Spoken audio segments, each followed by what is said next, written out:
I was and remain to be a big supporter of President Trump's overall thesis of foreign policy, of peace through strengths, of stopping us from getting involved in costly wars. In particular with Iran, I think President Trump was uniquely postured to cut a great deal with Iran. He had, in the first Trump administration, he had killed Qasem Soleimani, the terror mastermind.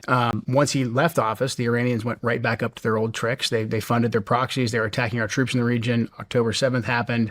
America generally was not respected by the Iranians. When Trump came back into office, the Iranians automatically said, okay, wait a sec, this is a whole different administration. We might be able to cut a deal with this guy, but also if we don't, he will use force like he did against Qasem Soleimani. So they stopped their proxies from attacking us. Last time I was on your show, we were talking about how there had been over, I think, 150, 200 attacks against our forces in Iraq and Syria. That stopped when Trump came into office because the Iranians knew who was back. So Joe very specifically says that he was a supporter and still is of Donald Trump's overall foreign policy thesis. He has talks about how effective he was, especially when it came to Iran, and how he uses peace through strength and how it's been so effective, and how the Iranians have responded to it, especially after he killed Qasem Soleimani. And during his administration, the proxies had pretty much stopped their attacks, unlike that they did when they were actually pretty aggressive during the Biden administration. So you can tell that he definitely is a fan of what Trump is capable of, what he has done. And obviously there's some disagreements now with what he's currently doing, but that's actually goes back to the support later on we'll talk about, is why he still believes that Trump can still turn this around. But we'll get to that later.